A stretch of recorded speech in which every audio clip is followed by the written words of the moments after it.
जय हिंद। काफी टाइम बाद काफी लोगों ने बोला कि सर इतना टाइम हो गया, एक पेनी स्टॉक हो जाए जिसके फंडामेंटल्स ठीक ठीक हो जैसा उसका प्राइस है। अब ऑब्वियसली ये तो हो नहीं सकता, प्राइस हो 2 रुपए का, 5 रुपए का, 10 रुपए का और फंडामेंटल मिल जाए टाटा जैसे या रिलायंस जैसे, which is obviously not possible. क्यों? तभी तो वो पेनी स्टॉक है। बट हाँ, अगर पेशेंस वगैरह रखा जाए और फंडामेंटल्स वगैरह धीरे धीरे चेंज हो उसके, तो मजा आ जाए। जैसे हम लोगों ने पटेल इंजीनियरिंग, यहां पर हमने कितना 20-22 रुपए में लिया था, अभी 70 रुपए हो गया। आईएफसीआई मैंने 14-15 रुपए में दिया था। फिर उसके बाद हम लोगों ने वीआईपी क्लोथिंग भी देखा था, Dhanlaxmi bank, bank of Maharashtra, right. इतने सारे पेनी स्टॉक वगैरह दिए और पेशेंस रखा, ये सबसे मोस्ट इंपॉर्टेंट है।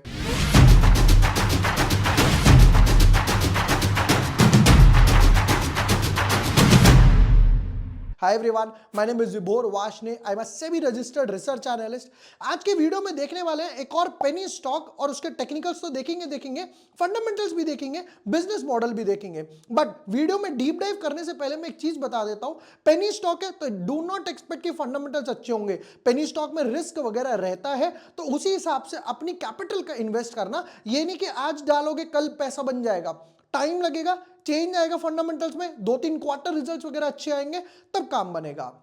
Hello, without wasting time deep dive करते हैं अपने एनालिसिस में। But yes, before moving ahead, अगर अभी तक आपने चैनल सब्सक्राइब नहीं किया है या न्यू यूजर हो, ये एक्जिकॉम आईपीओ एनालिसिस, पूर्व फ्लेक्सी पैक, ये दोनों अभी ओपन है, ये देख सकते हो। निफ्टी ऑल टाइम हिट हुआ, तब भी मैंने यही चीज बताई थी कि क्या होगा, और अभी तक डॉट टू डॉट निफ्टी उसी पाथ पे चल रहा है, बैक टू बैक हाई लगाता हुआ चल रहा है। ब्रेकआउट स्टॉक हो गया, मोमेंटम, जूनिपर होटल्स वगैरह, थाई कास्टिंग, डॉट टू डॉट हमारे एनालिसिस बैठे। चलिए, आज का जो पेनी स्टॉक पे किया है काफी टाइम बाद, वो है मोक्ष ऑर्नामेंट्स। पहले तो जरा समझ लेते हैं, as the name suggest, ornaments. Ornament मतलब क्या काम करते हैं? गोल्ड वगैरह, इन सब की ज्वेलरी वगैरह में काम करते हैं। अब ये चीज तो क्लियर है कि इन कंपनी में पता क्या होता है, मार्जिन वगैरह नहीं होता। सारा जो गेम है वो है वॉल्यूम का। आप ये थोड़ी एक्सपेक्ट करोगे कि मैं सोना लेकर आऊं, गोल्ड एज इन 60,000 रुपए पे, और मैं बेच दूं उसे 1 लाख रुपए पे। पॉसिबल ही नहीं है, क्योंकि कस्टमर को पता है भैया गोल्ड का रेट क्या चल रहा है, थोड़ा बहुत मेकिंग चार्ज वगैरह ले लोगे उससे, राइट। अब इस चीज में क्या होगा, मेकिंग चार्ज लोगे बनाने का, तो सैलरीज वगैरह भी पे करनी पड़ेगी। इसलिए इन जितनी भी कंपनीज होंगी, इसकी बात नहीं कर रहा हूं, जितनी भी कंपनीज होंगी इस सेक्टर में मार्जिन मिलेगा ही नहीं। चलिए जी, समझते हो क्या रहा है स्टॉक में। पहले तो टेक्निकली वाइज देखा जाए, हायर हाई हायर लो बना रहा है, हर बार अपना प्रीवियस लो जो है वो प्रोटेक्ट करते हुए चल रहा है। कैसे समझते हैं जरा। सबसे पहले ये लो लगा, फिर ये लो लगा, बेस बन गया, फिर ये लो लगा, फिर ये लो लगा, फिर यहां बेस बन गया, अब यहां पर वापस से बेस बन गया। तो 1 2 3 4 5 6 बारी का बेस अभी तक प्रोटेक्टेड नजर आ रहा है। उससे भी मोस्ट इंपॉर्टेंट क्या है वो समझते हैं। यहां पर स्टॉक ने समवट अराउंड यहां पर ये लेवल पे अगर आप देखोगे 14 रुपीज के लेवल पे एक अच्छा खासा बेस बनाया। 1 बार, 2 बार, 3 बार, 4 बार, 5 बार बैक टू बैक वहां से बाउंस लेकर गया। अब यहां पर एक अच्छी खासी कैंडल तो बनी बनी। उससे भी मोस्ट इंपॉर्टेंट बात देखो, जब मिड कैप और स्मॉल कैप में अभी लास्ट वीक फॉल आया, तो यहां पर कोई एक मेजर फॉल नहीं दिखाई दे रहा कि ये ऊपर जाए और नीचे आ जाए। इसे बोलते हैं बुर्ज खलीफा पैटर्न, जोक से पार्ट, ऊपर की तरफ जाए और नीचे आ जाए। और यहां पे वॉल्यूम दिख रहे हो, ये छोटा छोटा जो पाइलअप होता जा रहा है। जब भी वॉल्यूम का बार बनता है, जितनी भी बार ये देखना, वॉल्यूम का बार बना, ये सपोर्ट बन गया, वॉल्यूम का बार बना, ये सपोर्ट बन गया, फिर वॉल्यूम के बार्स बने, सपोर्ट बन गया, फिर दोबारा से वॉल्यूम का बार बना, फिर उसके बाद अब जाकर यहां पे वॉल्यूम पॉपअप होना शुरू हुआ है। मतलब कोई ना कोई एक्यूमुलेट वगैरह कर रहा है। उससे भी मोस्ट इंपॉर्टेंट, अब वॉल्यूम्स की बात करूं तो देखो, अब की बार बनी 5 मिलियन, 50 लाख की वॉल्यूम एक दिन में आ गई। तो ये चीज कहीं ना कहीं लग रही है। अब क्वेश्चन ये है, 21 रुपए का स्टॉक है, क्या इसके फंडामेंटल्स अच्छे होंगे या नहीं होंगे, वो तो फंडामेंटल्स देख के ही आइडिया लगेगा। मतलब देखो, ये तो ऑब्वियसली क्लियर है, जैसे वीडियो के स्टार्टिंग में बताया कि फंडामेंटल्स अच्छे नहीं होंगे, राइट। क्वेश्चन ये है, क्या 21 रुपए के हिसाब से है या नहीं है, वो देख लेते हैं। चलिए जी, जरा फंडामेंटल्स वगैरह की तरफ आते हैं। स्टार्ट करते हैं प्रमोटर होल्डिंग्स के साथ। मैं हमेशा प्रमोटर होल्डिंग देखने को क्यों बोलता हूं, चाहे मिड कैप हो, स्मॉल कैप हो, लार्ज कैप हो, ब्लू चिप हो, इससे लिक्विडिटी का तो पता चलता ही चलता है कि भैया मार्केट में कितनी लिक्विडिटी घूम रही है। उससे भी मोस्ट इंपॉर्टेंट, अब मुझे इस रूम, एक एग्जांपल देता हूं, मुझे पता है इस रूम में क्या है, 1 लाइट है, 2 लाइट है, कैमरा है, स्क्रीन है। क्यों? क्योंकि मैं यहां खड़ा हूं, तो मुझे यहां का आसपास का पता है। या कोई मेरे से मिलने आ गया, यानी FII DII, वो तो उनको पता है कंपनी में क्या चल रहा है। इसलिए प्रमोटर की होल्डिंग हमेशा देख लो, एफआईआई की देख लो, डीआईआई की देख लो, कंपनी में चल क्या रहा है उनको आइडिया रहता है, तो वो फंडामेंटल्स को ट्रैक करते हैं। प्रमोटर होल्डिंग की बात करते हैं जरा, यहां पर 55% है, कांस्टेंट है, जीरो प्लेज है, ये सबसे बेस्ट पार्ट लगा। एफआईआई की तरफ देखें ऑलमोस्ट नील, डीआई की तरफ देखें नील, पब्लिक की तरफ जाए तो पब्लिक के बाद बचा हुआ बैलेंस है 44। कोई नाम सामने आ रहा है, अमृत शाह जो तो इनके डायरेक्टर या प्रमोटर हो गए, डीआईआई पब्लिक, और पब्लिक के पास भी कुछ नहीं है, पूरा का पूरा पब्लिक के पास 46 एज इट इज पड़ा हुआ है। अब आएंगे एक बार क्वार्टर रिजल्ट और फिर आएंगे इसकी बैलेंस शीट पर, देखते हैं जरा इसके क्वार्टर रिजल्ट वगैरह क्या बोल रहे हैं। सेल्स 126 करोड़ की सेल्स करी, थोड़ा सा डिप आया, 104 करोड़, वापस से पिकअप करा 132 करोड़, फिर वापस से हल्का सा डिप, कांस्टेंट 126 करोड़, और अब की बार डिप आया 85 करोड़, 85 करोड़ के आसपास डिप आया। क्वेश्चन ये है बचा कितना रहे हो वो बताओ। सारे खर्चे वगैरह करने के बाद, इंटरेस्ट ये वो टैक्स वगैरह पे करने के बाद कितना बचा हाथ में, उस पर आ जाते हैं, दैट इज नेट प्रॉफिट या लॉस पे।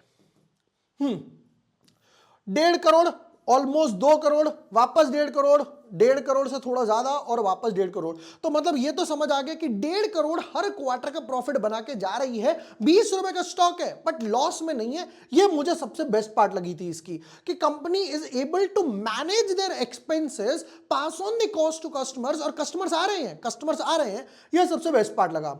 एक बार जरा बैलेंस शीट पे भी नजर मारेंगे कि बैलेंस शीट क्या बोलती है कंपनी की, क्योंकि ये सारी ऑडिटेड बैलेंस शीट होती है ना, तो इनमें घपला वगैरह करना इतना आसान नहीं होता कि कुछ भी रैंडमली बना के दे दो, ऑडिटर उस पर साइन कर दे। रिमेंबर एक बार क्या हुआ, मनपसंद बेवरेज करके एक स्टॉक था, जो लोग 6-7 साल से मार्केट में, उनको आइडिया होगा, तो उन्होंने बैलेंस शीट वगैरह बना के दे दी। ऑडिटर ने जैसे ही उसमें कुछ पकड़ा, ऑडिटर ने बोल दिया कि भैया रिमार्क्स वगैरह में डाल दिया, और ऑडिटर ने रिजाइन कर दिया। 500 रुपए का स्टॉक 50 का 5, 5 का 2, और डीलिस्ट हो गई कंपनी, पूरी कंपनी बंद हो गई। क्यों? क्योंकि घपला चल रहा था। ऑडिटर जैसे पकड़ेगा उसको बता देगा। यहां पर अब ऑडिटेड बैलेंस शीट की तरफ देखें जरा, इक्विटी कैपिटल 10.3, 10.3, 10.3, 10.3, यानी इक्विटी कैपिटल बेस सेम है, कोई डाइल्यूशन वगैरह नहीं करा। ये सबसे बेस्ट पार्ट है। छोटी सी कंपनी है, 10 करोड़ रुपए उठाए, कोई ज्यादा लालच वगैरह इन्हें नहीं है। नेक्स्ट पार्ट पर आते हैं फिर, रिजर्व्स। 20 करोड़ के रिजर्व्स थे, 25% बढ़ा तो ये हो गए 25 करोड़, फिर वापस 4 करोड़ ऐड करें 29 करोड़, फिर वापस 4 करोड़ ऐड करें 5 करोड़, ऑलमोस्ट 34 करोड़, और अब हो गया 40 करोड़। तो हर साल में 5-6 करोड़ 5-6 करोड़ ऐड करते चल रहे, वही on an average 1.5 crore her quarter में आता है, 1.5 मल्टीप्लाई बाय 4, ये हो गया 6 करोड़ के आसपास हर साल। तो पॉजिटिव तो रिजर्व्स है। उस पर मोस्ट इंपॉर्टेंट आता है लॉन्ग टर्म लाइबिलिटीज पे। लॉन्ग टर्म लाइबिलिटीज में जाता है इंटरेस्ट 0.000 ऑलमोस्ट 4 करोड़, और 50 लाख कम कर दिया 3.5 करोड़। तो रिजर्व्स के कंपैरिजन में तो लॉन्ग टर्म लाइबिलिटी ऑलमोस्ट निल है। इनफैक्ट मेरे हिसाब से तो इन्हें लॉन्ग टर्म लाइबिलिटीज पे ऑफ करके सेट ऑफ कर देना चाहिए कि भैया जयराम जी की आपका हमने लॉन्ग टर्म लोन वगैरह पे ऑफ कर दिया। चलिए जी वापस आते हैं। अभी तक फंडामेंटल्स की बात करें तो डेफिनेटली कंपनी को सेल्स पे और फोकस करना पड़ेगा, क्योंकि मार्जिन नहीं है। 100 करोड़ की सेल पे 1.5 करोड़ यानी 1.5% का मार्जिन है। कम से कम 3%, 4% तक मार्जिन जाए। अगर मार्जिन नहीं जा सकते ऑब्वियसली, क्योंकि जैसा हमने डिस्कस करा ऑर्नामेंट्स की कंपनी है, राइट। कंज्यूमर इज अवेयर कि यार सोना चल रहा है 60,000, तुम बेच रहे हो 1 लाख के भाव पे, मैं क्यों बाय करूं, मैं किसी और से बाय कर लूंगा। और इतने सारे जूलर्स वगैरह हैं, राइट, इतने सारे जूलर्स वगैरह हैं जिसमें डिफरेंशिएट करना थोड़ा मुश्किल हो जाता है। इस वजह से कंपनी को सेल्स बढ़ानी पड़ेगी अगर मार्जिन नहीं बढ़ा सकते। मतलब कहने का क्या था, सपोज 100 करोड़ की सेल्स करी तो ये हो गया 1.5 करोड़ का प्रॉफिट, जो भी हमने क्वार्टर रिजल्ट्स में देखा। जब ये सेल पहुंचेगी 150 करोड़ के आसपास, 150 करोड़ के आसपास, तब ये पहुंचेगा कहीं 2 जाके 2.2 सीआर के आसपास। जब ये कहीं पहुंचेगी 300 करोड़ के आसपास, तब ये पहुंचेगा 2.8, 3 करोड़ के आसपास। तो इसको बढ़ाने का तरीका सिर्फ यही है कि सेल्स वगैरह काम किया जाए। चलिए जी अब आते हैं इस पे नेक्स्ट पार्ट पे। तो डेफिनेटली एक छोटी सी रैली तो आई है, उससे भी most important higher high higher low बना रहा है। वीकली चार्ट का स्ट्रक्चर देखते हैं समराइज्ड वे में क्या लग रहा है। लेट्स हैव अ लुक, समझते हैं जरा वीकली चार्ट का स्ट्रक्चर। नंबर 1, तो पहले यहां पर मल्टीपल इनसाइड बार बने, यहां ब्रेकआउट दिया हैवी वॉल्यूम्स के साथ, फिर यहां पे मल्टीपल इनसाइड बार बने, यहां ब्रेकआउट दिया। अब की बार नीचे गया, ब्रेकडाउन दिया, यहां मल्टीपल इनसाइड बार बने, ऊपर की तरफ जा रहा है। ये सबसे बेस्ट पार्ट। और वॉल्यूम देखो 1 2 3 लास्ट 3 हफ्ते में। अब सबसे बेस्ट पार्ट समझना, खत्म नहीं हुई वीडियो, भागो मत। अगर इतने टाइम बाद मैं पेनी स्टॉक लेकर आया हूं तो पूरी वीडियो देखो। ये नहीं कि स्टॉक का नाम देखो ओके बाय, नहीं, देखो समझो। देखो हुआ क्या यहां पर, जब स्टॉक ऊपर की तरफ जा रहा है, ध्यान से देखना, एक काम करते हैं, इसको थोड़ा सा और समराइज करता हूं। हुआ क्या, स्टॉक जब ग्रीन कैंडल बनाता है वॉल्यूम अच्छी है, थोड़ी प्रॉफिट बुकिंग आती है बट वॉल्यूम देखो आधी भी नहीं है। फिर वापस से ग्रीन कैंडल बनी, वॉल्यूम्स आर गुड, बट जब रेड कैंडल बननी है छोटी छोटी तो वॉल्यूम देखो ऑलमोस्ट नील। सेम चीज यहां पर हुई, सेम चीज यहां पर हुई।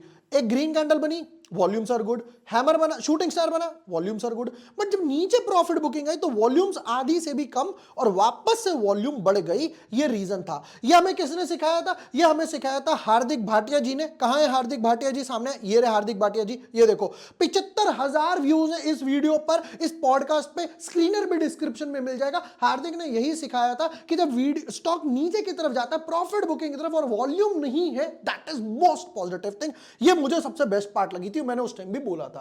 वीकली चार्ट पे वापस आते हैं। अब ये तो क्लियर है कि ये अपना हाई क्रॉस करने का ट्राई कर रहा है और ऊपर का स्ट्रक्चर देखो, ये देखो, एक kind of not a proper but हां एक proper kind of cup and handle बना रहा है और उसके ब्रेकआउट चल रहा है और यहां पे वॉल्यूम काफी अच्छे लग रहे हैं। अब यहां पे सबसे बेस्ट पार्ट क्या है, अब आ जाते हैं लेवल्स पे जिसके लिए आप पूरी वीडियो देख रहे हो। एक काम करते हैं, इसको और कंप्रेस करते हैं, मंथली चार्ट पे चलते हैं। ये लीजिए मंथली चार्ट। मंथली चार्ट के स्ट्रक्चर में मेरे को क्या मिल रहा है, have a look, multiple inside bar breakout. ये पहले इनसाइड बार बना, यहां ब्रेकआउट आ गया, फिर इनसाइड बार बना, ब्रेकआउट आ गया, फिर बैक टू बैक इनसाइड बार बन रहे हैं और मंथली कैंडल अभी ऑलमोस्ट एक हफ्ते में क्लोज हो जाएगी। इनसाइड बार ब्रेकआउट बोल सकते हो और यहां पर अच्छी खासी वॉल्यूम्स के साथ।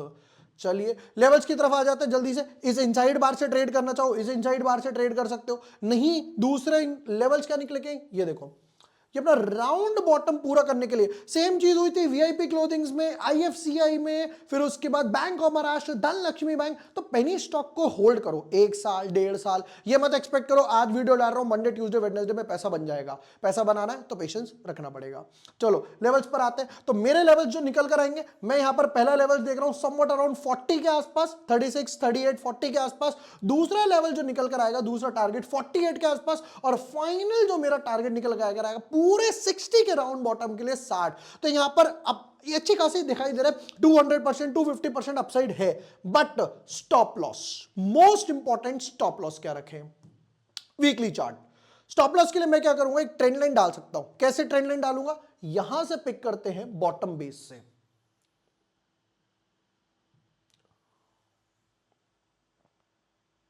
ये देखो 1 2 3 4 5 back to back trend line चल रही है। जब तक ये ट्रेंड लाइन चल रही है, ट्रेंड लाइन के सहारे ऑटोमेटिकली इसको ट्रेल करते रहो, ऑटोमेटिकली ट्रेल करते रहो। जब ये ट्रेंड लाइन के नीचे वीकली कैंडल क्लोज हो जाएगी, तब मैं बोलूंगा कि भैया जयराम जी की मेरा स्टॉप लॉस हिट हो गया, trailing stop loss, initial stop loss, जो भी रखना चाहो, और फिर वहां से मैं एग्जिट कर जाऊंगा। तो अगेन रिपीट करता हूं, पेनी स्टॉक है, टाइम लगेगा, पेनी स्टॉक में रिस्क वगैरह रहता है, तो अपनी कैपिटल का उसी हिसाब से डालिएगा कि अगर आप पेशेंस रख सके। ये थे मोक्ष ऑर्नामेंट्स के डिटेल्ड एनालिसिस। और भी कोई स्टॉक है, पेनी स्टॉक है, ब्लू चिप है, मिड कैप है, स्मॉल कैप है, जिस पे आपको लेवल्स वगैरह चाहिए, तो आप नीचे कमेंट सेक्शन में स्टॉक का नाम कमेंट कर सकते हो और मैं मेरी टीम उस पे आपको एनालिसिस प्रोवाइड करेंगे। वीडियो पसंद आया हो share with your friends, like and subscribe. Thank you for watching the video, lots of love.